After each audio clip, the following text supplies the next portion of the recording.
Los coches antiguos eran más bonitos, más potentes y más ruidosos.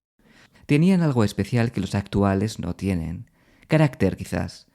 Cuando yo era niño había muchas series y películas en las que había un coche que era un personaje más, a veces un personaje secundario y algunas veces el personaje principal. Aunque cuando yo era niño viajaba con mis padres y mis 5 hermanos en un SEAT 127 y no pasaba nada. Hoy eso sería tan impensable como que alguien produjera una saga de películas en las que el protagonista viaja al futuro y al pasado en un coche volador y que ese coche sea un Dacia Sandero. Seguramente el motivo por el cual los coches han cambiado tanto sucedió en el año de 1973. Hasta entonces, los coches podían consumir todo lo que quisieran porque el combustible era suficientemente barato. Pero en 1973 sucedió la guerra árabe-israelí del Yom Kippur. La Organización de Países Exportadores de Petróleo, la OPEP, decidió dejar de vender petróleo a los países que habían apoyado a Israel, lo cual derivó, tras una serie de medidas económicas y de boicot, en un enorme aumento del precio de los carburantes que a su vez provocó una importante recesión económica a nivel mundial. Esa fue la primera gran prueba de que en el mundo moderno, nosotros, los ciudadanos, estamos totalmente a merced de las personas que controlan la producción de energía. El petróleo no era la única fuente de energía, pero sí era la única para producir los carburantes de los que dependía gran parte del transporte, tanto de personas como de mercancías. En Japón, los fabricantes empezaron a diseñar vehículos más pequeños que consumían menos y mejoraron el transporte público. También hubo, ya en esa misma década de los 70, varios proyectos en diferentes países para fabricar coches que funcionaran con hidrógeno, ya que el hidrógeno se podía producir a partir de muchas fuentes de energía distintas, no necesariamente petróleo. Por muy extraño que parezca, esos proyectos tuvieron resultados positivos. El coche de hidrógeno ya era tecnológicamente posible en los últimos años de la década de 1970. El hidrógeno es el elemento químico más abundante en el universo. Las estrellas que vemos en el cielo funcionan fusionando hidrógeno, y aquí, en la Tierra, en nuestro entorno, también es muy abundante. Por ejemplo, el 10% del peso de nuestro cuerpo es hidrógeno. Entonces, si es una sustancia tan energética y tan abundante, ¿cómo es que no la utilicemos como combustible para nuestros coches? ¿Cómo es que seguimos extrayendo y quemando carbón o petróleo para producir electricidad? O gas natural, que tiene un nombre muy chulo con ese apellido de Cofrelni que le han puesto, pero que no deja de ser metano de origen fósil. El problema está en que casi todo el hidrógeno que está a nuestro alcance, aquí en la Tierra, está combinado con otras sustancias. Por ejemplo, el agua es hidrógeno combinado con oxígeno, y eso hace que no sea una fuente de energía. ¿Por qué? Seguramente los que estéis viendo este vídeo desde Españita, si tenéis cierta edad, recordaréis que en la tele hace años salió un señor que decía haber inventado un motor que funcionaba con agua, y que muchos habló de que la patente de este revolucionario invento la había comprado una petrolera para asegurarse de que nunca llegara a fabricarse. Eso es mentira. ¿Por qué estoy tan seguro? Porque el agua tiene solo dos componentes, oxígeno e hidrógeno. El motivo por el cual no puede existir un motor que funcione usando agua como combustible es porque los componentes del agua, por separado, tienen más energía que el propio agua. Esto quiere decir que si partimos de agua y queremos descomponerla, necesariamente vamos a tener que aportar energía desde fuera para romper ese agua. Nunca vamos a poder extraer energía a través de la química del agua. En cambio, si partimos de sus componentes por separado, sí, porque las moléculas de oxígeno e hidrógeno sí tienen más energía que el agua.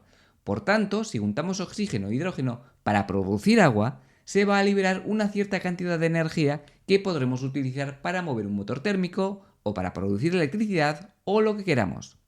Podemos extraer energía del hidrógeno cuando está solo, combinándolo con otras cosas, pero no cuando ya se encuentra combinado. Por eso, los ingenieros decimos que el hidrógeno no es una fuente de energía, sino un vector energético. Nos sirve para llevar la energía de un lugar a otro, nada más. Pero todo esto ya lo sabíamos hace más de 40 años. Hace más de 40 años que un coche propulsado por hidrógeno era tecnológicamente posible. ¿Qué está pasando ahora para que vuelva a hablarse del coche de hidrógeno? Hay varias formas de producir hidrógeno. Para clasificarlas utilizamos colores. No es que haya hidrógeno de diferentes colores, no lo hay. Cuando decimos, por ejemplo, hidrógeno negro, quiere decir que ese hidrógeno se ha producido usando como fuente de energía el carbón. Cuando decimos hidrógeno rosa, estamos diciendo que ese hidrógeno se ha producido a partir de energía eléctrica que se ha producido en una central nuclear. Y cuando decimos, y esto es lo importante, hidrógeno verde, estamos diciendo que ese hidrógeno se ha producido a partir de electricidad producida con una fuente de energía renovable. La última vez que miré los datos oficiales, solo el 2% del hidrógeno que se utiliza en el mundo se producía a partir de electricidad, porque es muy caro. Pero eso, queridos cerdos capitalistas, es ahora, porque dentro de unos pocos años esto va a cambiar drásticamente. ¿Por qué? ¿Qué estamos haciendo ahora para que el precio de esta forma de producir hidrógeno se desplome? En la actualidad estamos cambiando el modelo de producir energía. De una forma de producir energía concentrada en unos pocos lugares, que producen muchísima energía que luego se reparte por el territorio, hacia un modelo de producción distribuida. Y esto es así porque cada vez producimos más de nuestra energía mediante fuentes renovables. Y aquí me vais a permitir que dé mi opinión. Esto no lo puedo argumentar. No sé si es así o solo una película que me he montado yo solo en la cabeza. Lo que yo creo es que el cambio de modelo energético no tiene nada que ver con el medio ambiente, ni el cambio climático, ni el respeto a la naturaleza, ni ninguna de las cosas de las que tanto nos hablan en los medios de comunicación. Hay dos motivos por los que estamos aumentando la producción de energía renovable. El primero es que es más barato. Producir energía con renovables es más barato porque no tienes que extraer combustibles, ni procesarlos, ni transportarlos, ni tampoco hacerte responsable de los residuos que generan esos combustibles. El segundo motivo por el que estamos cambiando de modelo energético es un motivo político. Todos los países que consumen más energía de la que producen dependen del exterior. Necesitan, o mejor dicho, necesitamos acuerdos políticos para que nos vendan energía a precios razonables, porque si no, nuestra economía está en manos de los presidentes, o reyes, o dictadores de países extranjeros. En cambio, con la renovable, yo me lo guiso y yo me lo como. Pero claro, con la energía renovable tenemos varias dificultades extra que con las fuentes de energía tradicional no tenemos. La primera y más importante es que no podemos predecir cuánta energía de origen renovable vamos a poder producir la semana que viene, porque no sabemos cómo soplará el viento, ni si habrá nubes tapando las placas fotovoltaicas. Ni tampoco sabemos si el año que viene será un año húmedo con hidráulica a cascoporro o será un año seco. La única solución a este problema es sobredimensionando. Un país que se abastece mayoritariamente de energía renovable tiene que tener mucha más capacidad de producir energía de la que parecería necesaria, para que incluso en los momentos malos seamos capaces de producir todo lo necesario. Y esto también significa que en los momentos buenos sobrará energía. Lo creéis o no, ya ha llegado a pasar que el precio mayorista de la electricidad ha marcado 0 euros. Disponer de electricidad a precios bajísimos, aunque sea solo ciertas horas al día y no todos los días, lo cambiará todo. ¿Qué estamos haciendo ahora para cuando llegue ese momento? Lo que estamos haciendo es implementar nuevas formas de acumular energía en grandes cantidades. Principalmente estamos probando 4 maneras distintas de acumular electricidad. Bombeo de agua. Necesitamos 2 presas a diferentes desniveles. En los momentos en los que nos sobra electricidad, bombeamos agua desde la presa de abajo a la de arriba, y cuando nos hace falta esa electricidad, dejamos que la gravedad haga lo suyo.